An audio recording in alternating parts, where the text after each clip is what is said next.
Sa gitna ng magulo at masalibuot na sanlibutan, mag-ingat ka.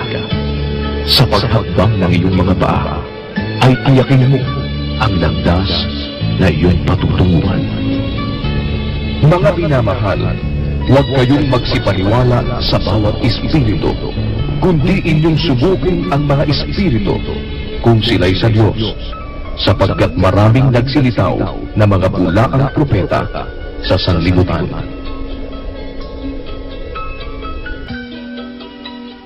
Ganito ang sabi ng Panginoon: magsitayo kayo sa mga daan at magsitingin kayo at ipagtanong ninyo ang mga dating landas kung saan nandoon ang mabuting daan at magsilakad kayo roon at kayo'y mga kakasumpong ng kapahingahan sa inyong mga kaluluwa.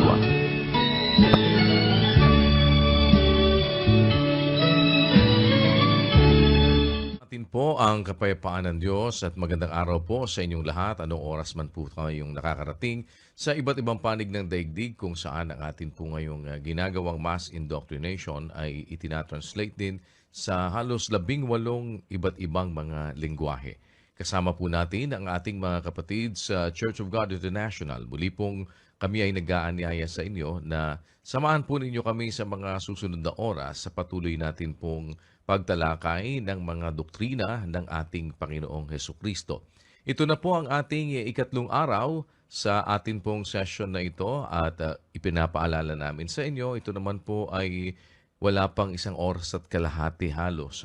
Sa gabi-gabi mula po Lunes hanggang Biyernes, tayo po ay mayroong 3 linggo na gagawing pag-aaral ng mga doktrina ng ating Panginoong Hesukristo. Ngayon pong araw na ito, ang atin pong ikatlong araw. Kung ibig naman po ninyo ng hard copy ng Biblia, ay maaari po kayo magpadala sa amin ng inyo pong mga liham o kaya ay magpadala ng inyong mga mensahe at ng amin pong makuha ang inyo pong mga address kung saan po namin maaaring maipadala na kayo ay mabigyan po namin ng mga libreng kopya ng Biblia. Yan po ay inuulit namin, wala po namang bayad yan. Libre po natin yan na ibinibigay sa ating mga kapwa-tao, lalo na po doon sa mga nakikinig at mayroon talagang mga interes na magbasa ng mga banal na kasulatan. At salamat sa Panginoon, meron po tayong isang mabuting pagkakataon na muli na ngayong gabi ay maipagpatuloy ang pag-aaral po natin ng doktrina ng ating Panginoong Hesukristo. Sa pagpapatuloy po ng ating mga pag-aaral, narito pong muli ang kapatid na Eli Soriano. Magandang araw po, magandang gabi mga kababayan. Lahat ng dumalong muli sa gabing ito. Salamat sa Panginoon at meron tayong muling pagkakataon para magsuri. Hindi po namin sinasabi sa inyo ang mga bagay na ito para kayo agad na tumanggap. Nandun po tayo sa proseso ng pag-aaral, pagsusuri, gaya ng sinasabi ng kasulatan. Doon sa 4:1 ng Juan. Pakinggan po ninyo. Mga minamahal, huwag kayong magsipaniwala sa bawat espiritu, kundi inyong subukin ang mga espiritu kung sila'y sa Diyos, sapagkat maraming nagsilitaw na mga bulaang propeta sa sanglibutan. Sa mundo po ngayon, maraming 2,000 taon na meron ng mga bulaang propeta. Yung sinasabi po sa Bibliang bulaang propeta, mga sinungaling na mga mangangaral mandaraya. 2,000 taon na nakita na ng mga apostol, sa kanilang panahon maraming mga bulaang propeta. Mai-imagine nyo, 2,000 taon pagkatapos, gaano na kaya karami sa ating panahon. Hindi po natin maiiwasan mga kababayan sa pag-aaral ng aral ni Kristo, yung doktrinang totoo ng Panginoong Hesus, na minsan mababanggit natin yung mga mali na ang nagtuturo mga bulaang propeta. Ang ating dapat na guro si Kristo. Walang iba na tayo dapat pakinggan pagdating sa aral ng Diyos. Si Kristo lang ang inihalal ng Ama na iisang guro na tagapagturo ng kanyang katwiran at ng kanyang mga aral. Ngayon, Maraming lumilitaw ngayon, mga bulaang guro. Yung salitang bulaan, malalim na Tagalog po yon, sinungaling na guro. Nagpapanggap na guro o teacher, pero ang itinuturo kasinungalingan.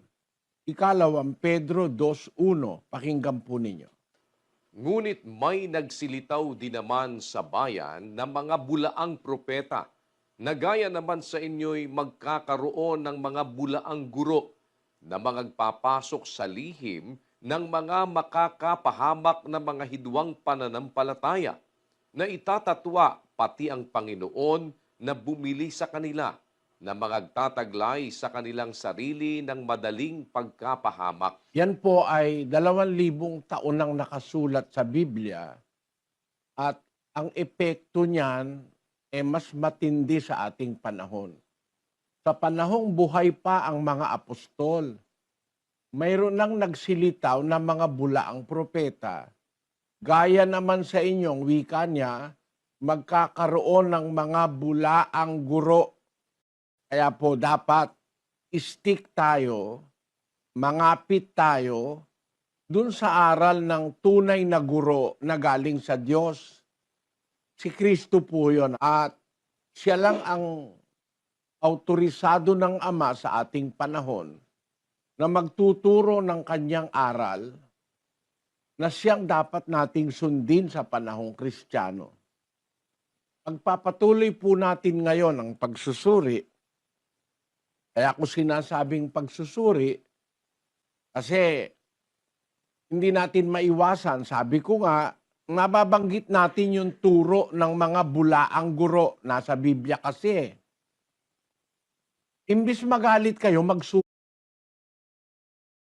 kayo mga kababayan. Mag-isip kayo, meron naman kayong Biblia.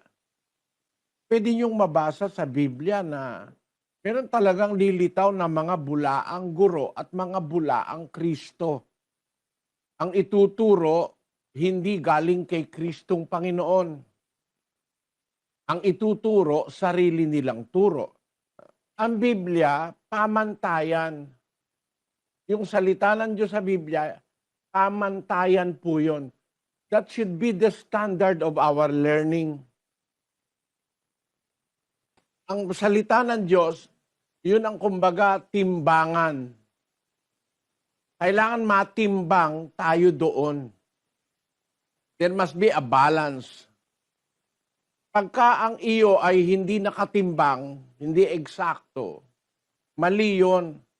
Ang eksakto kasi yung salita ng Diyos eh. Pagka ang itinuturo ng isang mangangaral, lihis o kontra sa salita ng Diyos, alam mo, bula ang guru yun. And sometimes there are funny things. Merong nakakatuwa, kagaya nito, na ang pangalan daw ng Diyos ngayon, yung pangalan niya. Saan mo makikita yun sa Biblia? Bakit natin binabanggit ito? Para buksan ang kaisipan na magsuri kayo. Bakit sinasabi nating si Kristo ay hindi tao? Para matimbang ninyo ang turo ng Iglesia ni Manalo sa turo ng nasa Biblia. Yan po ang dahil, hindi para makipag-away o para atakihin ng kahit na sino. Kasi may nagsasabi si Kristo, Diyos. May nagsasabi si Kristo, propeta, gaya ng mga Muslim. May nagsasabi si Kristo, tao lang, gaya ng Iglesia ni Kristo. Ano naman ang sinasabi ng Biblia? Nababanggit tuloy natin yung Iglesia ni Manalo. Hindi para atakihin sila kasi pinagkakukumpa-kumpara natin ang kanilang mga tinuturo kung alin ba talaga yung nasa Biblia. Kung ang nasa Biblia, yung turo ng Muslim, na si Kristo hindi anak ng Diyos, di yun ang atin tanggapin. Pero kung ang nasa Biblia naman ay hindi ganon, may tanggapin natin yung sinasabi ng Biblia kaysa sinasabi ng sino man. Yan po ang paraan ng ating pag-aaral, mga kababayan. Binasa ko na sa inyo, Biblia, yung 7:27 ng Ecclesiastes, ikinukumpara natin ang isang bagay sa iba para makita natin kung alin ba talaga ang totoo. Ulitin natin, kapatid na Daniel. Narito, ito'y aking nasumpungan, sabi ng mangangaral, na iniaagapay ang isang bagay sa iba upang matagpuan ang kadahilanan. Ayon, iniaagapay. Ang salitang iniaagapay sa Tagalog, ikinukumpara, itinutulad ang isang bagay sa iba para matagpuan kung ano ba yung kadahilanan, kung ano ba yung katotohanan. Kukumpara natin sa Biblia yung turo ng mga iglesia ngayon, ng iba-ibang samahan. Titingnan natin kung ano ba yung nasa Biblia. Gaya ng pag-aaralan po natin ngayon. Hindi para atakihin natin ang kahit na sinong tatamaan nung nasa Biblia, kundi para alamin natin yung tama at saka yung mali. Pagkukumparahin natin 5:21 ng 1 Tesalonica. Subukin ninyo ang lahat ng mga bagay. Ingatan ninyo ang mabuti. Layuan ninyo ang bawat anyo ng masama. Aral po ng Diyos yan. Susubukin natin ang lahat ng bagay. We will take a look unto everything. Tapos, let us hold fast that which is good. And let us abstain from all appearance of evil. Subukin natin ang lahat ng bagay. Ingatan natin yung mabuti. Itapon natin o layuan natin ang bawat anyo ng masama. Ito po ang buhay sa mundo eh. Ito ang formula ng pagpapakabuti. Tingnan mo yung mabuti, tingnan mo yung masama, tapos layuan mo yung masama, ang kunin mo yung mabuti. Yung mabuti, doon ka umanib. Doon ka umanib. 12:9 ng Roma. Ang pag-ibig ay maging walang pagpapaimbabaw. Kapuotan ninyo ang masama. Makisanib kayo sa mabuti. Ayun. Kaya obligasyon nating malaman yung mabutit masama eh. Kasi kung hindi mo aalamin yung mabutit masama, paano kang makakaanib sa mabuti at paano mong maiwawaksi o lalayuan yung mga anyo ng masama. Yun ang ating gagawin. Humihingi na po agad ako ng paumanhin, mga kababayan. Hindi ko kayo makakausap na lahat. Hindi ko mararamdaman o madarama ang inyong mga hinaing, ang inyong mga gustong sabihin. Pero kung halimbawa, parang ang dating sa inyo masakit yung salitang nasasabi ko, pagpaumanhin ninyo. Pero huwag kayong magalit. Tandaan lang ninyo, suriin ninyo, meron naman pong Biblia, mabibili kayo sa mga bookstore. Kung wala kayo, meron kaming libreng ipinamimigay. Mag-umpisa po tayo ngayon, mga kapatid. Ating pag-aaralan, yung pagtawag sa Diyos. Mga kababayan, sa mundo, meron po tayong mga bagay na mararanasang kuminsan, parang helpless tayo. Wala na tayong malalapitan. Wala na tayong mapapagtiwalaan. Sa mga panahong yaon, ang ating last resort, ang huli nating maaaring matakbuhan ay ang Diyos. Ang pagtawag sa Diyos o ang pananalangin po ay isa sa mga doktrina ng Panginoong Hesus. At nakita nyo, bago tayo mag-umpisa, nananalangin tayo. Nagdarasal tayo. Kaya gusto ko pong ipaglingkod sa inyo ito. Kasi gabi-gabi na tayo mag-uumpisa at magtatapos, mananalangin po tayo. O sa tawag sa Katoliko, magdarasal. Yung pananalangin o pagdarasal, utos po ni Kristo yan. Paano natin yan dapat gawin? Lahat po ba tayo dapat na magdasal? Mare, bakit ganun ang tanong ko? Kasi maraming dasal po nasasayang lang eh. 9:31 ng Juan. Pakinggan ninyo. Nalalaman naming hindi pinakikinggan ng Diyos ang mga makasalanan. Datapwat, kung ang sino mang tao'y maging mananamba sa Diyos at ginagawa ang kanyang kalooban, siya'y pinakikinggan niya. Ayun, sabi ng Biblia, hindi pinakikinggan ng Diyos ang mga makasalanan. Pagka ikaw ay lugmok pala sa kasalanan, araw-araw ay wala kang ginawa kundi kasalanan, araw-araw mag-asaway, nag-aaway, sabi ng Biblia, huwag kayong magagalit. Sabi po ng salita ng Diyos yun. Sa lahat ng Biblia, andun yun. Sa Bibliang Katoliko, Protestante, Saksi ni Jehova, sa lahat ng Biblia, hindi pinakikinggan ng Diyos ang mga makasalanan. Di nasasayang lang ang maraming panalangin. Pagka pala ang nananalangin ay masamang tao, hindi pinapakinggan ng Diyos.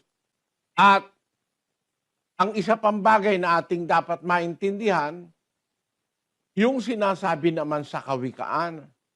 Basahin natin ang 15:8 ng Kawikaan. Ang hain ng masama ay kasuklam-suklam sa Panginoon, ngunit ang dalangin ng matuwid ay kanyang kaluguran. Pag ang nananalangin o nagdadasal ay matuwid, nalulugod ang Diyos, natutuwa ang Ama. Pag ang nananalangin ay masama, nasusuklam ang Ama. Bigyan ko po kayong halimbawa. Halimbawa, lalapit sa'yo isang tao na mahal mo. Mahal na mahal mo. Lumalapit pa lang, nag-uumpisa pa lang magsalita, nakikinig ka na. Pero pag ang lalapit sa'yo, mga taong kinasusuklaman mo, ni ayaw mo ngang makita pagmumuka, sabi ng mga Tagalog. Ayaw ka makita pagmumuka niyang walang yan. Ang Diyos po pala ganun din. Pagka ang nananalangin ay matuwid, nalulugod ang Diyos. Pag ang nananalangin taong masama, nasusuklam ang Diyos. Di kailangan po pala alam natin kung paano tayo mananalangin at kung paano tatanggapin ng Diyos ang ating panalangin at ano ang ating gagawin para tanggapin ng Diyos ang panalangin natin at ano ang epekto ng panalangin pagka ang mananalangin ay yung kinalulugdan ng Diyos na mga taong matuwid. Yan po ang magiging suheto o takbo ng ating paksang pag-aaralan ngayong gabi, mga kababayan. Sana po ay huwag kayong magagalit. Kung merong mga ginagawa tayong tatamaan ng salita ng Diyos, tandaan niyo po, lahat ng babasahin nating talata, nasa lahat ng Biblia, pati sa Bibliang Katoliko, Bibliang Protestante, Biblia ng lahat ng relihiyon. Kaya pag nagalit kayo sa akin, sa babasahin ko, makakagalitan nyo, pati Biblia nyo. Yun po ang konsekwensya nun. Umpisahan natin, kapatid na Daniel. Ang atin pong tanong, paano ba ang matuwid na panalangin doktrina ni Kristo? Paano po yung matuwid na panalangin? Yung panalangin tama, yung panalangin appropriate, yung panalangin o dasal na ayon sa salita ng Diyos. Basahin po natin ang 6:7 ng Mateo hanggang 8. At sa pananalangin ninyo ay huwag ninyong gamitin ang walang kabuluhang paulit-ulit na gaya ng ginagawa ng mga hentil, sapagkat iniisip nilang dahil sa kanilang maraming kasasalita ay didinggin sila. Huwag nga kayong magsigaya sa kanila, sapagkat talastas ng inyong Ama ang mga bagay na inyong kinakailangan bago ninyo hingin sa Kanya. Ayan, ang liwanag po ng sagot ng Panginoong Hesus na ating guro o maestro. Sabi ng Panginoong Hesus sa mga unang Kristiyano, sa pananalangin ninyo o sa pagdadasal ninyo, Huwag niyong gagamitin yung walang kabuluhang paulit-ulit. Tatanungin natin, meron po ba ngayong nagdadasal ng paulit-ulit? Meron po eh. Huwag kayong magagalit. May nananalangin, 5 Ginoong Maria, 10 Ama Namin, 5 sumasampalataya ako. Binibilang nga yun eh. Kaya nga ang tawag yata doon, rosaryo. Yun pong rosaryo, huwag kayong magagalit mga kababayan. 59 ang buto ng rosaryo. Kaya yung panalangin, inuulit-ulit sa pamamagitan ng rosaryo. Ang tanong, yan po ba utos ni Kristo, yung pagro-rosaryo? Ayon sa kasaysayan ng Katoliko, saan ang galing ang rosaryo? Basahin po natin sa isang aklat Katoliko. Ito po hindi para mang-atake, para lang mag-aral ng istorya, ng katwiran, ng nasa Biblia, para magsuri. Ayon po sa isang aklat Katoliko na mayroon pong nihil obstat at imprimatur, The Secret of the Rosary, page 18. Ano po ang nakasulat dito? Pakinggan nyo. But it was only in the year 1214, however, that Holy Mother Church received the Rosary in its present form, and according to the method we use today. It was given to the Church by Saint Dominic, who had received it from the Blessed Virgin as a powerful means of converting the Albigensians and other sinners. Yan po ang paliwanag ng Katoliko, hindi galing sa Biblia. Iyon daw pong rosaryo, yan daw po ay natanggap ng Iglesia Katolika noong 1214. It was only in the year 1214, however, that the Holy Mother Church received the rosary in its present form. It was given by Saint Dominic. Galing daw yan kay Santo Domingo. Na galing naman daw sa mahal na birhen. Noong 1214, lumitaw yan. Alam niyo po ba yon mga kababayan na 1,200 taon nang patay ang mga apostol nang lumitaw ang rosaryo. 1,200 taon nang nakapanhik sa langit si Kristo nang lumitaw ang rosaryo. Yun ba galing kay Kristo? Sigurado tayo hindi. Bakit? Kung galing kay Kristo yung aral sa rosaryo, dapat nandito pa siya sa lupa, tinuro niya na yon. Nung lumitaw, ayon sa Iglesia Katolika, ang rosaryo, 1,214. Ibig sabihin, mahigit ng 1,000 taong patay ang mga apostol, nakapanhik na sa langit yung guro na Panginoong Hesukristo nang lumitaw ang rosaryo. Maliwanag na hindi po galing kay Kristo yan. At katunayan yan, kalaban yan ni Kristo.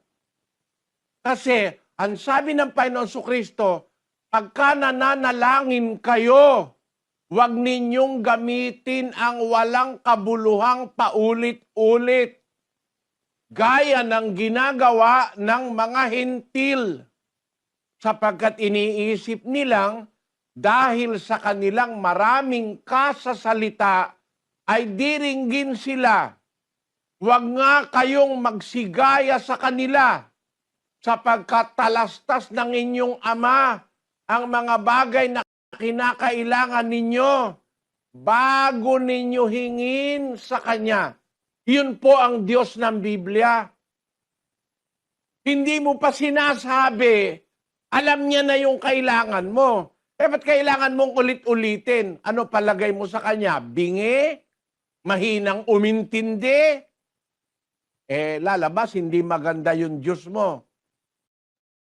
Ang Diyos ng Biblia na itinuturo ni Kristo, bago ka pa manalangin, mag-uumpisa ka pa lang, naiintindihan na ng Ama. Para nga yung kawikaan ng English, ano? A word is enough for a wise man. isang salita lang, pag matalino nakikinig, hindi kailangan paulit-ulitin. Eh yung Ama sa Langit, sabi niya, bago kayo humingi, at sasagot ako. Sabi niya dun sa Isayas. 65:24 ni Isayas. At mangyayari na bago sila magsitawag, sasagot ako, at samantalang sila'y nangagsasalita, aking didinggin. Ngayon, samantalang nagsasalita sila, didinggin ko sila. Yung mga taong naghahanap ng katotohanan, mangyayari bago sila magsitawag, sasagot ako. At samantalang sila'y nagsasalita, aking diringgin. Hindi ka pa tapos eh. Nagsasalita ka pa lang on the process. Diringgin ka na ng Diyos. Ano ngayon ang kailangang ulit-ulitin mo ang panalangin? Kaya mga kapatid, bawal po ng Diyos yan eh. Yung ulit-ulit na panalangin. Kasi sabi ng Panginoong Hesus, nalalaman ng Ama ang inihingi ninyo bago nyo pahingin sa Kanya. Ang totoo, nasa puso mo pa lang. Wala pa yung salita sa bibig mo. Naiintindihan na ng Diyos yung gusto mong hingin. Ano ngayon ang dahil? Bakit tayo mananalangin ng paulit-ulit? Kinukulit ba natin ang Diyos? O ipinalalagay ba natin siyang bingi? Naalala ko tuloy yung kantang, I believe above the storm, the smallest prayer will still be heard. I believe that someone in the great somewhere hears every word.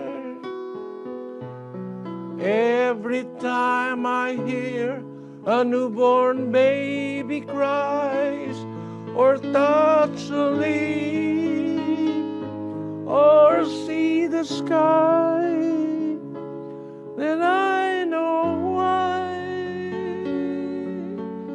I believe. Buti pa yung gumawa ng kanta eh. Alam niya yung sinasabi niya eh. Sabi niya, I believe above a storm, the smallest prayer.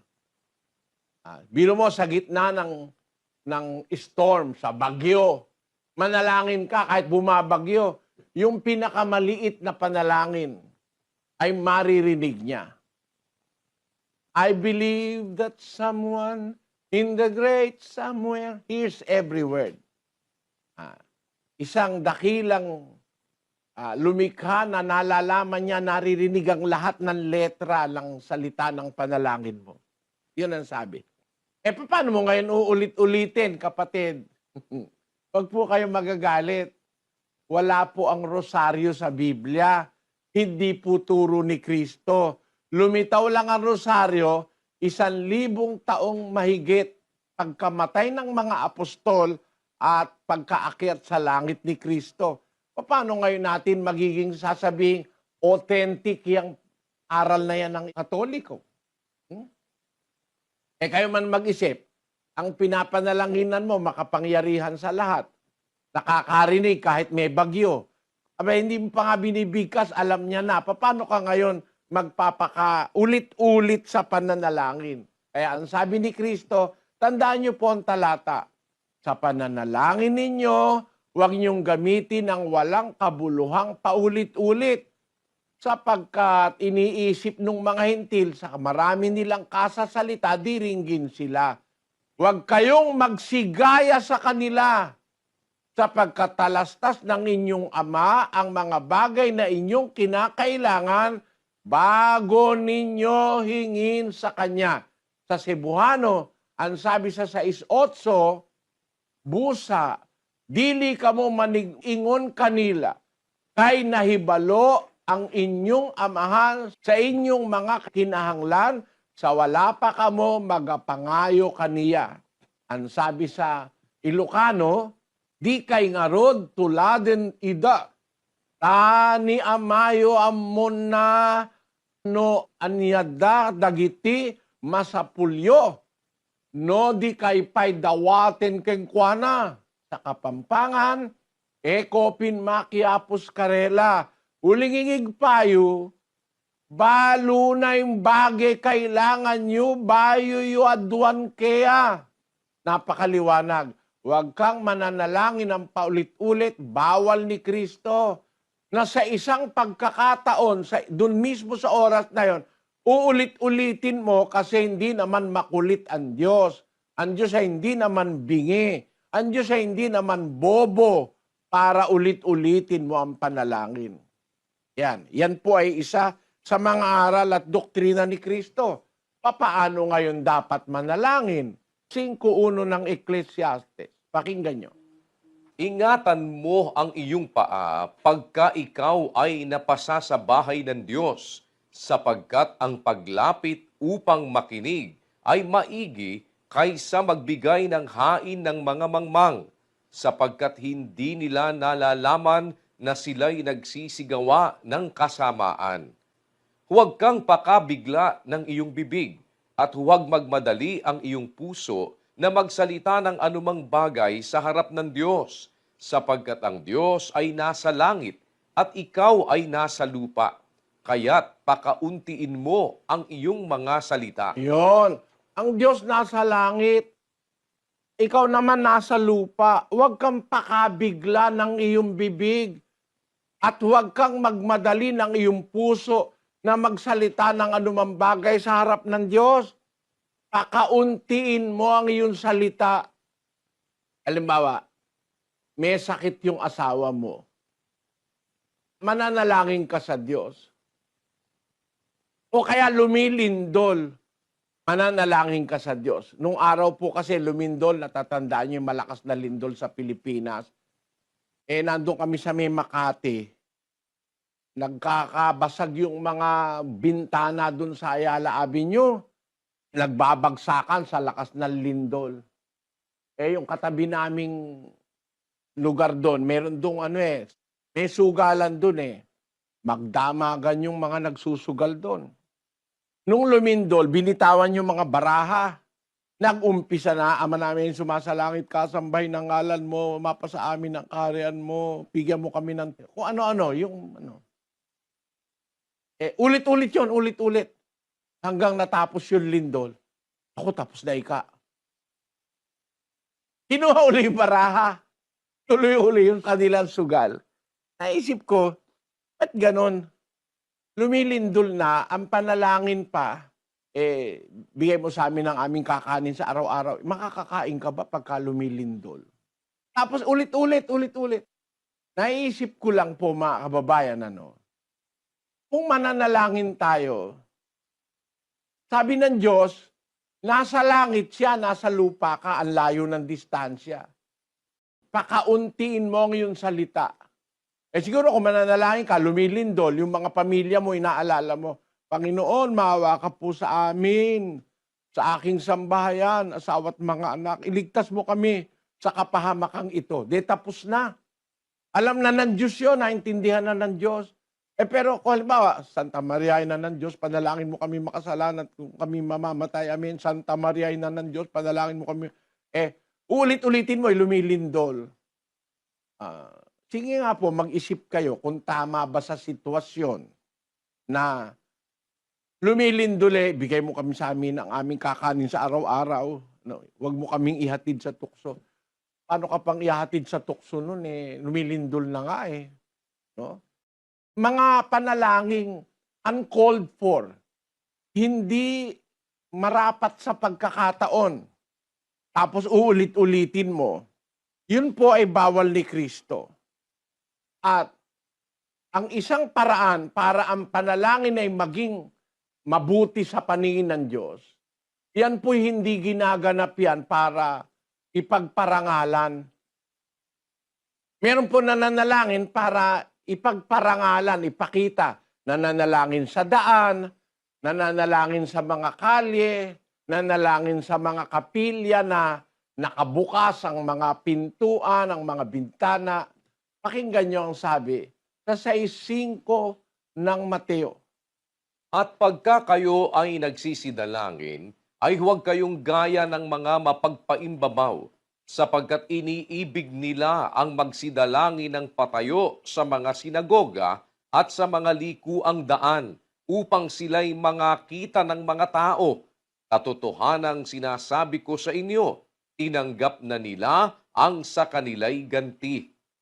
Datapwat ikaw, pagka ikaw ay mananalangin, pumasok ka sa iyong silid, at kung mailapat mo na ang iyong pinto, ay manalangin ka sa iyong ama na nasa lihim, at ang iyong ama na nakakikita sa lihim ay gagantihin ka. Ayon, ang pananalangin mga kababayan, maliwanag, hindi po yan ginagana para ipakita sa tao.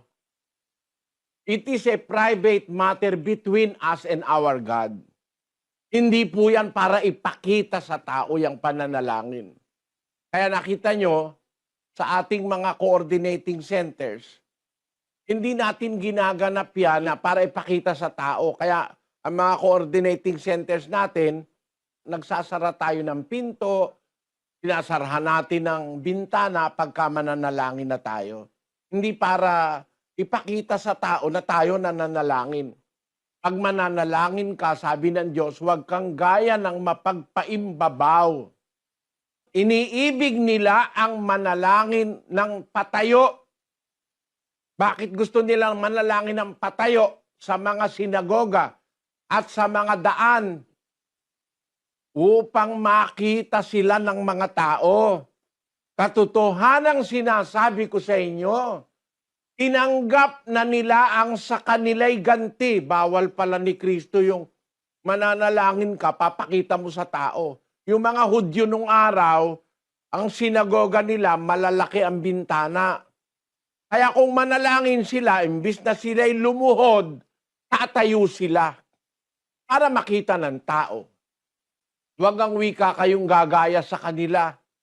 Kaya pag mananalangin ka, pumasok ka sa iyong silid.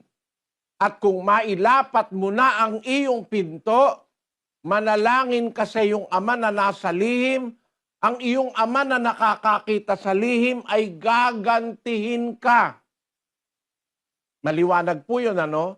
Hindi naman kailangan pilosopyahin o ipaliwanag ang salita ng Panginoon Kristo kasi maliwanag na bawal manalangin na ang intensyon mo ipapakita mo sa tao.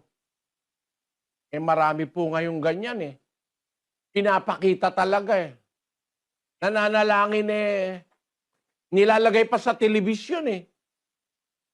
Kaya meron nagtatanong yung nanonood sa programang Ang Dating Daan. Teka kayo, hindi kayo nananalangin pag umpisa ng programang Ang Dating Daan. Eh kasi, hindi totoo na hindi kami nananalangin, kaya lang din na namin pinapakita. Bawal kasi ng Diyos yun eh. Sabi ng Biblia, pag mananalangin ka, huwag kang gaya ng mapagpaimbabaw na iniibig manalangin ng patayo para makita ng mga tao. Meron naman pong pahintulot ang Diyos na manalangin ng patayo. Huwag ka lang paparis dun sa mga mapagpaimbabaw na kung manalangin patayo, para makita ng tao. Patayo ka mang nananalangin, hindi naman para makita ng tao, kundi nasa isang lugar kang masinop, sa isang lugar na hindi naman kita ng mga tao, hindi naman daan na parang pag lahat ng dadaan ay makikita ka, hindi naman bawal ang manalangin ng patayo. 11:25 ni Marcos, pakinggan nyo. At kailanman kayo'y nangakatayong nagsisipanalangin, mangagpatawad kayo kung mayroon kayong anumang laban sa kanino man, upang ang inyong ama naman na nasa langit ay patawarin kayo ng inyong mga kasalanan. Ayun. Kailanman at kayo nakatayong nagsisidalangin, magpatawad kayo, sabi ng Panginoon. Kung meron kayong anumang laban sa kanino man, upang ang inyong ama naman na nasa langit ay patawarin din kayo sa inyong mga kasalanan. So meron pong provision sa Biblia na manalangin ng patayo. Huwag lang kagaya nung mapagpaimbabaw na kaya sila sa sinagoga ay lumatayo para makita sila ng mga tao. No. Mamaya po makikita natin bakit ganun. Na ang mga Kristiyano, nakakapanalangin din ang patayo, pero hindi sila gaya ng mapagpaimbabaw na laging nakatayo pag mananalangin. Ulitin natin, kapatid na Daniel, ang 6:5 ng Mateo. At pagka kayo ay nagsisidalangin, ay huwag kayong gaya ng mga mapagpaimbabaw, sapagkat iniibig nila ang magsidalangin ng patayo sa mga sinagoga. Yung punto na yun.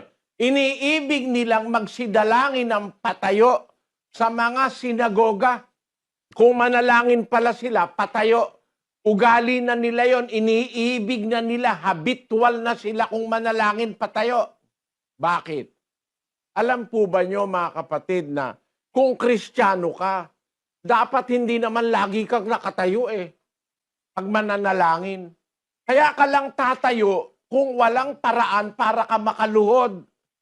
Pero kung makakaluhod ka, dapat lumuluhod po tayo sa pananalangin sa Diyos. Pero kung hindi ka makakaluhod, pwede kang manalangin ng patayo. Huwag ka lang gagaya doon sa mga nagpapakitang tao ng mga mapagpaimbabaw. Pero ang panalangin po sa Diyos, kung maaaring magagawang paluhod, luluhod tayo. Basahin natin ang 20 ng Gawa, versikulo 36. At nang makapagsalita na siya ng gayon, ay nanikluhod siya at nanalangin kasama silang lahat. Kita nyo, mga kababayan, ang mga unang Kristiyano pag nananalangin, naninikluhod. Ayan, diyan punto na yan. Tinatawagan ko po kayong lahat ng pansin. Katoliko, Iglesia ni Cristo, Baptist, Mormons, lahat ng iglesia. Yan hindi po itinuturo sa inyo ng mga iglesia na ang mga Kristiyano, kung manalangin sila, if the situation allows, nananalangin sila paluhod. Yung binasa po natin, kung ating titignan sa Griego, sa Bibliang ginamit na salitang original na Grego, yung salitang nanikluhod siya at nanalangin kasama silang lahat. Si Pablo po at ang mga unang Kristiyano, nanikluhod, nanalangin kasama silang lahat, yung kongregasyon nila, nung nagkakatipon sila. Alam niyo po ba yung kahulugan ng salitang nanikluhod? He kneeled down. Yung po salitang he kneeled down, yung salitang kneel down, ang nakalagay po sa Grego, yung salitang hiteimi. Hiteimi. Ang kahulugan po nun, kapatid na Daniel, A prolonged form of a primary word, theo, which is used only as an alternate in certain tenses to place in the widest application, literally and figuratively, properly in a passive or horizontal posture, and thus different from Greek 2476, which properly denotes an upright and active position. ayon. Ang kahulugan pala po ng salitang titemi ay to place o ilagay mo ang iyong sarili in a passive horizontal posture. Ang kahulugan po pala ng pagluhod sa Biblia, yung titemi, in a passive or horizontal posture. Pagka po nanikluhod, ang ibig sabihin po nung nanikluhod, nagtiklop tuhod. Sa talagang diretsyon Tagalog, tiklop tuhod. Pagka po ang tao'y nakatiklop tuhod, para matiklop mo ang tuhod mo, ang mangyayari po ganito. Yan po ang nakatiklop ang tuhod. Ang nasa horizontal posture ka at yung iyong mukha ay nakaharap sa lupa. Yan po. Kung nasa bahay kayo, magagawa nyo yan, mga kapatid. At kung kayo ay nasa mga pagkakatipon na malinis ang paligid, magagawa nyo yan Kaya sa atin po mga coordinating centers, naguhubad tayo ng sapatos para manatiling malinis yung pinagkakatipunan, para pag mananalangin, makakapanikluhod tayo gaya ng mga unang Kristiyano, gaya rin ng pananalangin ni Kristo. Basahin natin ang 26:39 ng Mateo, kapatid na Daniel. At lumakad siya sa dako pa roon, at siya'y nagpatira pa at nanalangin na nagsasabi, Ama ko, kung baga maaari, ay lumampas sa akin ang sarong ito. Gayon may huwag ang ayon sa ibig ko, kundi ang ayon sa ibig mo. Ayon.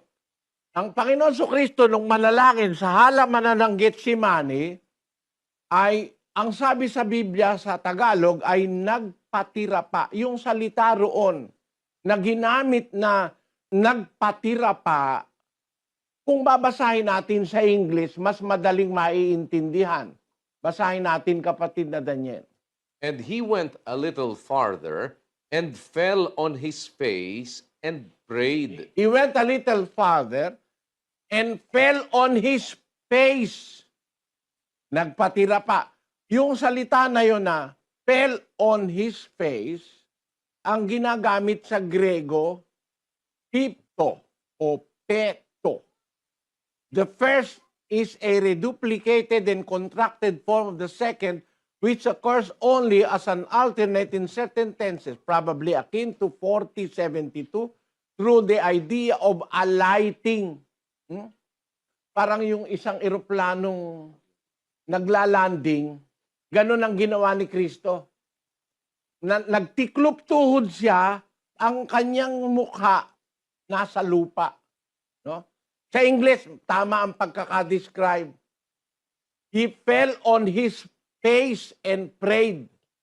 Yun din yung diwa nung sinasabi po na ginawa ng Apostol Pablo at ng mga unang Kristiyano na titemi. Yung passive horizontal posture gaya ng nag-a-alight na isang eroplanong naglalanding. Hindi nakaganon. Hindi nakaganon, kundi ang naglalanding pa ganon, alighting. Ganon din yung titemi, horizontal. Ang Katoliko, vertical kung manalangin. Ang Iglesia ni Manalo, kung lumuhod, vertical din. Ganon din lahat ng halos ng lahat ng iglesia. Pakita natin, Tingnan ninyo, kung lumuhod ang mga iglesia ni Manalo, pagka ikaw o ordinahan ni Manalo, paluluhurin ka niya sa harap mo. Ayun. Ang Katoliko, ganon din. Ang Protestante, ganon din. Sabadista, ganon din. Kung lumuhod sila, vertical. Sa Biblia po, ang pagluhod, horizontal, titemi ang ginagamit sa wikang Grego. Na ang ibig sabihin, isang aksyon ng pagpapakababa. Isang aksyon ng pagsamba o paggalang sa Diyos. Yan din po ang nasa mga aklat ng Matandang Tipan. Basahin natin ang 95:6 ng awit. O magsiparito kayo, tayo'y magsisamba at magsiyukod. Tayo'y magsiluhod sa harap ng Panginoon na may lalang sa atin. Ayon, tayo magsisamba, tayo magsiyukod. Yung po salita ro na magsiyukod, alam naman natin sa Tagalog yun. Ewan ko lang kung sa mga Bisaya at saka sa Ilocano. Pero sa Tagalog, yung salitang magsiyukod, you will bow down. Ang kahulugan nun, bow down. Basahin natin sa English, kapatid na Daniel. O come, let us worship and bow down. Let us kneel before the Lord our Maker. To kneel is the synonym of to bow down. Nasa Bibliang Ebreo po, kasi sa Matandang Tipan yan Sa Bibliang Ebreo, ang ginagamit na salita ay kaura. Ang salitang kaura, ang kahulugan po, to bend the knee. Itiklop ang tuhod. Ayun nga, mangyayari, yung titemi sa Grego. Kasi itiklop ang tuhod, to bend the knee, to sink, to prostrate, to bow down self. Yan ang kahulugan. Kaya, ang magalang na pananalangin sa Diyos, lalo na pagka kayo mag-isa sa gabi, o kaya kayong pamilya, nananalangin kayo, o kaya nasa bahay kayo, ang pananalangin, mas magandang gawin nyo yung pagpapakita ng matinding paggalang sa Diyos, yung to sink or to prostrate oneself, kaura. Sa Hebrew, kaura. Sa Greek, titemi. Ang ibig sabihin, yung pinakikita natin kanina, pakita natin uli. Yan po ang posisyon ng kaura o ng titemi. Na maaari nating magawa sa mga bahay natin, sa kwarto mo, kung saan ka man naroon, na walang nakakakita. Pero ito, hindi po tinuro ito ng pari eh.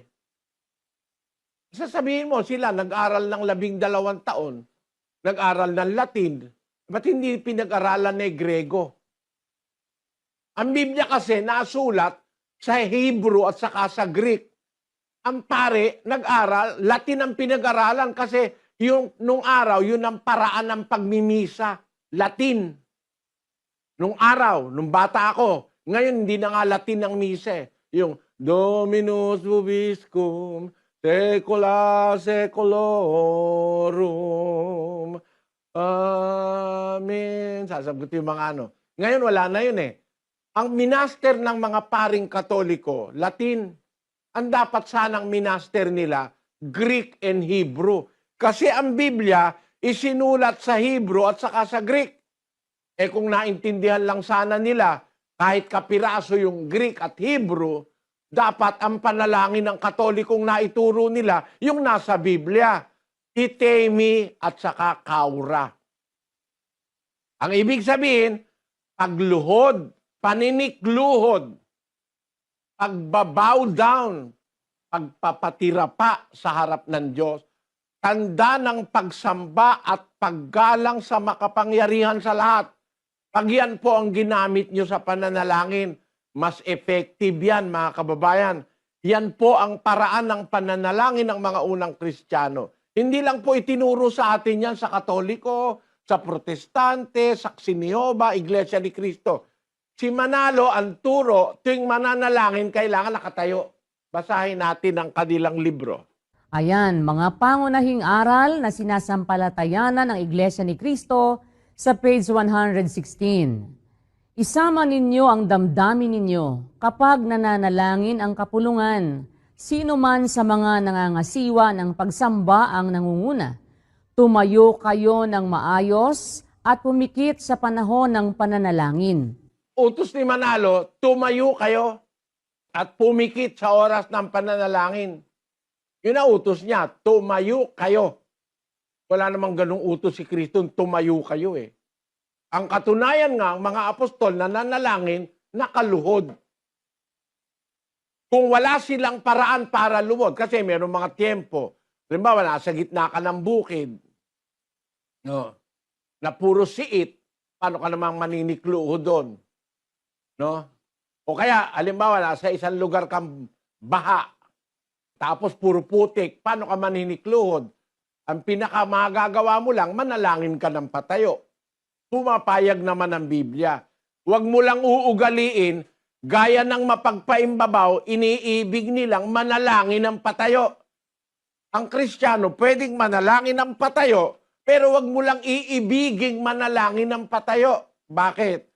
Kasi ang mas magalang na panalangin sa Diyos, yung nakapanikluhod ka.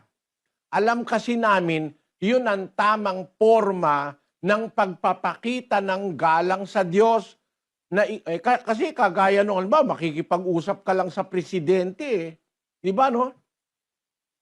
Presidente lang ang haharapin mo. Yumuyukod ka kuminsan eh. Maganong ka eh. Doon sa ang protocol sa England, sa Inglaterra, pag haharap ka kay Queen Elizabeth, yung reyna ng Inglaterra, kahit presidente ka ng bansa, kailangan ng protocol, inanad mo ang head mo. Papakita ka ng galang sa kanyang majesty, Queen Elizabeth II. Isa yun sa mga protocol doon. Pag dadaan ka sa harapan ng Queen, makikiano ka yung, para bang yung mga Tagalog, pag dumadaan ka sa harap ng matatanda, kikiraan po, yung para bang nagpapakita ka ng galang. Presidente lang, tao lang naman yan eh. O reyna lang, tao rin yan eh. Ang Diyos pa, kakausapin mo.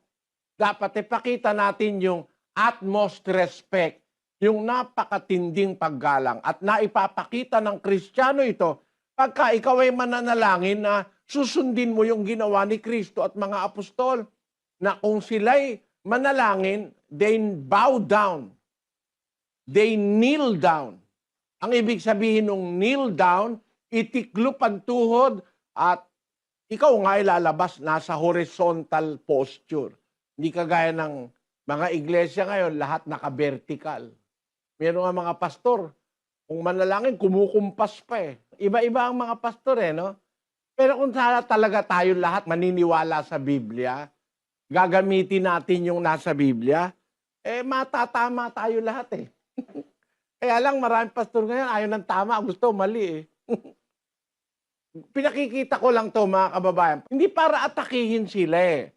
Para pakita sa inyo, ano ba yung nasa Biblia? Tapos ano ba yung ginagawa nila?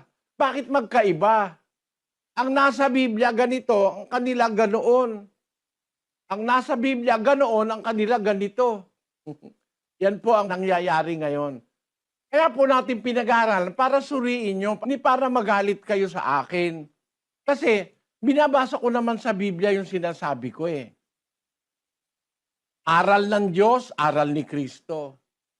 Kung nakakaramdam kayo ng galit, patawarin nyo na ako agad. Mga kababayan. Sabi nga ng Kapampangan, rugo. Ba't mo naman ako kakagalitan? Sinasabi ko na nga totoo, sa akin ka pa magagalit. Yung mga nanloko sa'yo, iniligaw ka, hindi sa'yo tinuro yung totoo, hindi ka galit. But kung sa nagtuturo ng totoo, nga nasa Biblia din nila, ba't doon ka magagalit? Alam nyo mga kababayan, sa buong mundo maraming galit sa akin. Dahil nga, pag nagsalita ako, tinatamaan yung mga ginagawa nila na hindi kasang-ayon sa Biblia. Wala sa Biblia. Naku, merong Katoliko, galit na galit sa akin, hahampasin ako ng tubo eh. Dahil, ba't ko raw pinapakialaman yung kanya rosaryo? Hindi naman ako nakikialam, kapatid. Sinasabi ko lang, bawal kasi ng Diyos manalangin ng paulit-ulit. No? Ang may sabi si Kristo, halimbawa, hindi ko binasa yon, magagalit ka ba sa akin? Siyempre, kung hindi ko binabasa yon, na kontra sa'yo, hindi ka magagalit sa akin. Nung basahin ko, nagalit ka sa akin, sino kinagalitan mo? Di si Kristo. Kasi siya may sabi nun sa 7, sa pananalangin ninyo, huwag niyong gamitin ang walang kabuluhang paulit-ulit. Bapu, mariamit mo ka po king grasya, ginong Diyos at yuke, kanuwang kasablang babay, nuwan niya pa naman imbungan ng atyan mo, Jesus. Santa Maria, Indunin Diyos, panalangin mo kami makasalanan ngayon, iking oras ng kamatayan, mi amen. Bapu, mariamit mo ka po king grasya, ginong Diyos at yuke, kanuwang kasablang babay, nuwan niya pa naman imbungan ng atyan mo, Jesus. Santa Maria, Indunin Diyos, panalangin mo kami makasalanan ngayon, iking oras ng kamatayan, mi amen. Bapu, mariamit mo ka po king grasya, ginong Diyos ko. Ikaw naman nga lumagay sa lagay ng Diyos, busy yun. Tapos inuulit-ulit mo. At kung ano-ano pinagsasasabi mo. Patawad mga kababayan, wala akong layo na atakihin ang kahit na sino. Gusto ko lang maituro yung nasa Biblia na ang pananalangin sa Diyos mayroong palatuntunan. Mayroong disiplina, hindi kahit ano na lang ang gusto mong gawin, gagawin mo. Pananalangin, dapat maninikluhod. Sa pananalangin, huwag kang mag-uulit-ulit. Tapos, ano pa? Eto pa isa. 11, 4, 5 ng unang Korinto. Ang bawat lalaking nananalangin o nanghuhula na may takip ang ulo ay niwawala ng puri ang kanyang ulo. Datapwat ang bawat babaeng nananalangin o nanghuhula na walang lambong ang kanyang ulo, niwawala ng puri ang kanyang ulo, sapagkat gaya rin ng kung kanyang inahitan. Ito, isang usapin nito mga kababayan, Bawat lalaking nananalangin o nanghuhula na may takip ang ulo, niwawalan niya ng puri ang kanyang ulo. Kawalang galang pala sa Diyos yung lalaki mananalangin, may takip ang ulo. Naalala ko agad yung mga Bombay, ano? Yung mga Bombay nananalangin, may takip ang ulo eh. Kita nyo? Mga kababayan? Paano ngayon mangyayari? Di magagalit sa akin ng Bombay. Dahil kung itong mga taong ito ay susunod kay Kristo, aalisin ko mga takip sa ulo nitong mga ito eh. Kasi nasa Biblia eh, salita ng Diyos. Pag ang lalaki nananalangin na may takip ang ulo, niwawala ng puri ang ulo. Pag ang babae naman ang nananalangin na walang lambong o walang takip ang ulo, niwawala niya ng puri ang kanyang ulo. Kaya ang ibig palang sabihin, pag babae mananalangin, dapat may lambong. Tanong nila, ba't ka, Brother Eli, yung mga babae nyo walang lambong? Meron po lambong yan. Pag-aaralan nga po natin para malaman ninyo kung ano ba yung lambong. Na ang babae, dapat pag nananalangin, naglalambong. Pag ang lalaki naman ang mananalangin, dapat walang lambong, walang takip ang ulo. Paano ngayon ito? Magagalit ba kayo sa akin kung kayo Bombay? Sa Biblia yung binabasa ko. Baka may Bombay dyan. Huwag kayong magagalit. Si Kristo nagsabi nun salita ng Diyos yun Kung babae naman ikaw, wala ka naman lambong, niwawalan mo naman ng puri ang ulo mo sa harap ng Diyos pag wala kang lambong. Sino may sabi nun? Hindi naman po ako. Ang may sabi nun po si Kristo. Paano ngayon yun? Pag nagalit kayo sa akin, mga kababayan, ang kinakagalitan nyo, hindi ako. Ang kinakagalitan nyo, si Kristo. O ngayon, baka pag nagalit kayo, hindi na kayo bumalik bukas. Bumalik kayo para maintindihan naman ninyo, mga kababayan. Kasi, gaya niyan, di naman tinuturo ng ibang iglesia yan Narinig nyo na ba sa ibang iglesia na pag nananalangin ka, dapat nakatiklop tuhod ka? Na ang tiklop tuhod, ang magiging posisyon mo, horizontal, hindi vertikal. Narinig nyo ba yan sa iglesia ni Manalo? Ako, hindi. Kasi may mga iglesia ni Manalo dyan Sa ating mga kapatid Narinig nyo ba yan sa Saksi ni Jehovah o sa Adventista, kung kani-kanino? Hindi naman Bakit? Di nila tinuturo yung talagang nasa Biblia. Kung halimbawa, hindi ka man marunong ng Greek, sa English naman, tama Jesus Christ kneeled down and fell on His face. Maintindihan naman sa English. Hindi naman pwede sabihin ng Katoliko hindi nila naintindihan ng English. Halimbawa, hindi nga nila naintindihan ng Greek at saka ang Hebrew. Ba't hindi mo naman inintindi sa English na kung manalangin pala mga apostol at si Kristo, they are kneeling down and falling down on their face. Nasa English naman Tama naman ang pagkakatranslate sa English. Hindi man naintindihan sa Tagalog o sa ibang wika, maintindihan mo naman sa English. Pero kung nagsuri ka lang ng konti, matutuklasan mo ang panalangin ay hindi luhod katoliko na vertikal na 90 degrees. Iglesia ni Manalo, 90 degrees din kung lumuhod. Sabadista, Pentecostal, 90 degrees din. Lahat sila ganun Pero hindi naman pala ganun. Dapat pala horizontal. Mga kababayan, ito po nasa Biblia. Huwag kayong magagalit dahil nasa Biblia, salita ng Diyos. Pag nagalit kayo, parang ang kinakagalitan nyo ang salita ng Diyos. Kasi hindi naman kayo magagalit sa akin kung di ko sinabi yun na kontra sa inyong paniniwala. Ba't kayo magagalit sa akin Wala naman akong ginawang masama sa inyo. Ngayon, bakit kayo nagagalit? Merong mga tao, nung basahin ko yung totoo, nagagalit. Kasi dahil dun sa binasa ko, pag gano'n ang lalabas, ang kinakagalitan mo, hindi ako. Ang kinakagalitan mo, yung Kristo ang nagturo nito sa akin, sa Biblia. Kaya, yan ang isang bagay na dapat yung mapansin, mga kababayan. Sa pananalangin lang, libu-libong iglesia, hindi tayo magkakasundo. Bakit? libo-libo, hindi naman sinusunod yung nasa Biblia. Ngayon, kung sila ayaw nila sumunod, kung gusto natin sumunod, mas magaling. Bakit po? Mas makapangyarihan ng panalangin na ginaganap natin ang kalooban ng Diyos. Mas pakikinggan tayo ng Diyos pagka nananalangin tayo ng ganito, ayon sa sinasabi ng kanyang salita.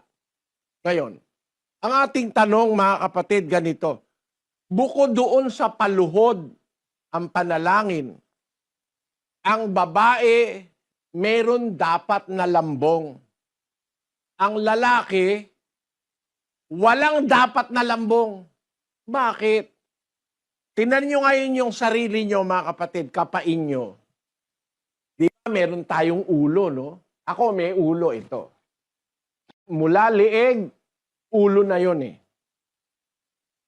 Kayo rin meron, tayong lahat meron. May ibig iturong espiritual ang Biblia sa atin. 11:3 ng unang Korinto. Natapwat ibig ko na inyong maalaman na ang pangulo ng bawat lalaki ay si Kristo at ang pangulo ng babae ay ang lalaki at ang pangulo ni Kristo ay ang Diyos. Ayon. Ang ulo ni Kristo ang Diyos. Si Kristo ang ulo ng bawat lalaki. Ang lalaki ang ulo o pangulo ng bawat babae. Kaya lalabas po apat oh. Nag-uumpisa sa babae, ang pinaka nandun sa ilalim, ang pangulo niya yung lalaki. Yung pangulo naman ng lalaki, si Kristo. Yung pangulo naman ni Kristo, ang Diyos. Kaya ang ulo ng babae, ang nagre-represent sa asawa niya. Yung ulo ng lalaki, ang nagre-represent kay Kristo. Yung ulo naman ni Kristo ang nagre-represent sa Diyos Ama. Yan po ang bahabahagdan ng karapatan o ng poder sa iglesia. Sa iglesyang totoo. Ang babae, kaya kailangang maglambong, ipinakikitang yung ulo niya, iginagalang niya, may nakakasakop pa sa kanya. May nakakasakop sa babae, ang lalaki, kaya yung lambong simbolo ng kanyang pagpapasakop kay Kristo. Kasi ang ulo ng babae, yung pangulo niya yung lalaki ang pangulo niya si Kristo. Kaya kung ang simbolo ng ulo ng babae ay yung lalaki na kanyang asawa, pag nilambungan niya yon, ipinakikita niyang yung asawa niya nasa ilalim ng kapangyarihan ni Kristo. Yan po ang kahulugan ng lambong. Siete kapatid na Daniel. Sapagkat katotohanan ang lalaki ay hindi dapat maglambong sa kaniyang ulo. Palibhasa'y larawan siya at kaluwalhatian ng Diyos. Ngunit ang babae ay siyang kaluwalhatian ng lalaki. Sapagkat ang lalaki ay hindi sa babae, kundi ang babae ay sa lalaki. Sapagkat hindi nilalang ang lalaki dahil sa babae, kundi ang babae dahil sa lalaki. Dahil dito'y nararapat na ang babae ay magkaroon sa kaniyang ulo ng tanda ng kapamahalaan dahil sa mga anghel. Ayan, babasahin po natin sa English yan para sa hindi nakakaintindi ng Tagalog. For a man indeed ought not to cover his head, for as much as he is the image and glory of God. But the woman is the glory of the man. For the man is not of the woman, but the woman of the man. Neither was the man created for the woman, but the woman for the man. For this cause ought the woman to have power on her head because of the angels. Babasahin ko sa Cebuano. Kay sa pagkamatuod, ang lalaki dili angay magpandong sa iyang ulo, kay dagway ug himaya siya sa Dios. Apan ang babae mao ang himaya sa lalaki. Kay ang lalaki wala magagikan sa babae, kundi ang babae sa lalaki. Kay ang lalaki, wala pagbuhata alang sa babae, kundi ang babae alang sa lalaki. Tungod niining hinungdan, ang babae kinahanglan nga may timaan sa pagbulutan diha sa iyang ulo tungod sa mga manulunda. Sa Kapampangan, ang sabi po diyan, uling ing lalaki king katutuan na dapat talikbungan ning kayang buntok. Antina ning yang larawa na at ligaya ning Diyos. Dapoting babae yang ligaya na ning lalaki. Uling ing lalaki, king babae. Nungeng babae, king lalaki ya. At king katutuan, me lalang ing lalaki king uli na ning babae. Nungeng babae, king uli na ning lalaki. Ing uli na niti, ing babae, dapat yang magdalang tanda, king kayo pa yan, babo na ning kayang buntok, uli rading angheles. Sa Ilocanon, sabi, tati lalaki kinapudnuana at dinarebeng, adalungdungan ti ulo na, idinto nga isu ti ladawan kendayaw ti Dios ngeng ti babae isu ti dayaw ti lalaki. Tati lalaki saan anaala iti babae no diket ti babae naalat iti lalaki. Ket saan met anaparsua ti lalaki amay paait iti babae. No diket na parsua ti babae amay paay iti lalaki. Gapuna rebeng ti babae ti maadaan iti ulo na ti pagilasinan ti panakabalin gapu kadagiti angheles. Maliwanag mga kababayan ano. Meron tinuturo rito ang mga apostol ni Kristo na pagka mananalangin ang babae, dapat meron siyang tanda ng kapamahalaan sa ulo o ang lambong. Pag mananalangin naman ng lalaki, dapat wala siyang lambong sa ulo kasi niwawalan niya ng puri ang kanyang ulo. Ang babae pag naglalambong, nilalagyan niya ng kapurihan ang kanyang ulo. Ang simbolo ng ulo ng babae ang kanyang asawa o ang lalaki. Ang simbolo ng ulo ng lalaki ay si Kristo. Ngayon, ano ang kahulugan nito, mga kababayan? Bakit pag mananalangin tayo, dapat pag lalaki walang lambong, gaya ng mga Bombay. Mga Bombay, naglalambong eh. Kaya ako naniniwala ako, walang Bombay na pinapakinggan ng Diyos pagka nakalambong eh. Kasi, kawalang kapurihan sa Diyos yung ginagawa ng mga Bombay na lalaki sila, may lambong, may takipang ulo. Ang babae naman, pagka naman walang lambong ang ulo, walang takipang ulo, niwawalan niya naman puri ang kanyang ulo. Isa itong problema na dapat nating ma-solve sa Biblia. Nanyayahan ko kayo uli mga kababayan, bukas tutuloy natin ang pag-aaral ukol sa pananalangin. Pero tayo natutunan ngayon, ang pananalangin, hindi dapat na gaya ng mapagpaimbabaw, laging nakatayo, ipapakitang tao. Dapat hindi paulit-ulit ang pananalangin. At dapat ang panalangin ay nakapanikluhod tayo kung maaari tayong manikluhod. Ngayon, tutuloy po natin bukas sa kalooban ng Panginoon, sa pahintulot ng Diyos, papaano yung kabuuan ng matuwid na paraan ng pananalangin. Para kung mananalangin tayo, pakikinggan tayo ng Diyos. Pag tayo mananalangin, makakaasa tayo, may Diyos na nakikinig sa atin. Kapatid na Daniel? Opo, at bukas umaasa po kami na sa tulong at awa ng Panginoon, kayo po ay muli naming makakasama sa pagpapatuloy po ng ating isinasagawa na mass indoctrination. Yan po naman ay hanggang Friday at bukas po sa atin pong day 4 ng ating mass indoctrination. Kung loloobin ng Panginoon, alas 7 po yan ng gabi. Philippine Standard Time. Muli po tayong magpapatuloy sa ating pag-aaral ng mga doktrina ng ating Panginoong Hesukristo. Pinapaalala po namin sa inyo, ito naman po ay 14 na araw lamang, at halos 3 linggo lamang na magkakasunod, at Monday to Friday po yan natin isinasagawa. At bukas po ulit, kung loloobin ng Diyos, sa atin pong pagpapatuloy ng pag-aaral ng doktrina ng ating Panginoong Hesukristo. Mamaya pong 9:30 ay umaasa po kami na at nag-aanyaya na samahan ninyo kami sa atin pong ginagawa na nightly na Global Prayer for Humanity.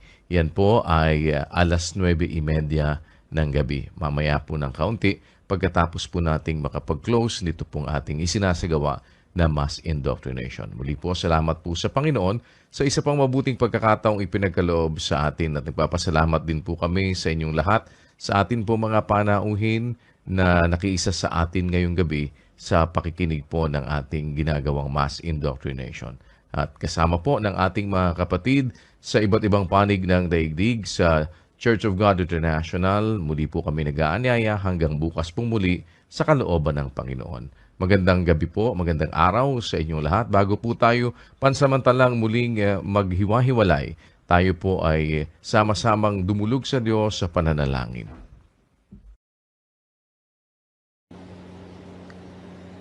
Ama naming Diyos na dakila at makapangyarihan sa lahat, sa pangalan po ng aming Panginoong Hesukristo,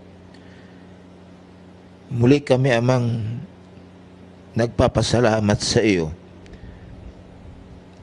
Napakinggan namin ang iyong mga katotohanan na sa matagal na panahon ay ikinubli sa mga reliyon na aming pinanggagalingan. Salamat po. Natuklasan namin, nalalaman namin kung papaano kami dapat makiusap sa iyo sa pamamagitan ng pananalangin, kung papaano kami dapat lumuhod sa iyong kagalang-galang na pangalan. Salamat po sa pag-iingat mo sa aming lahat. Salamat po, Ama.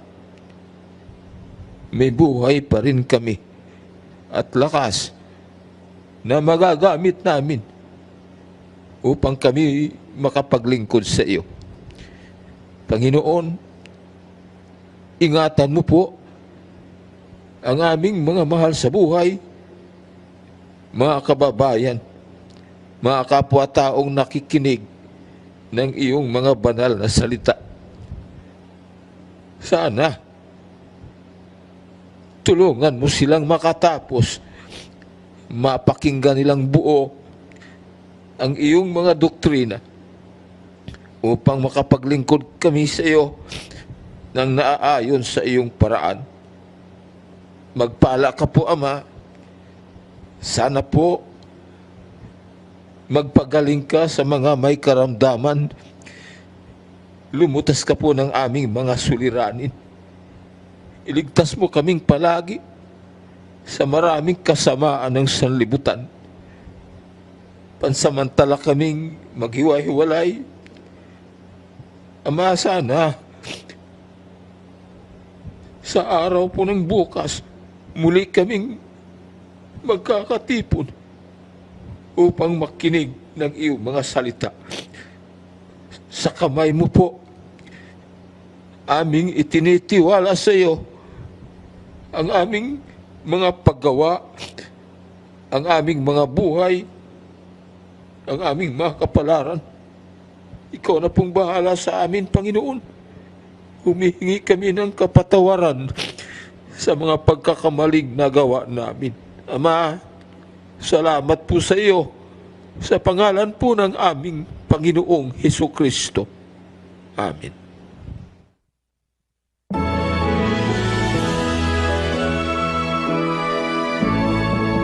Sa Diyos amang nadakilaan at sana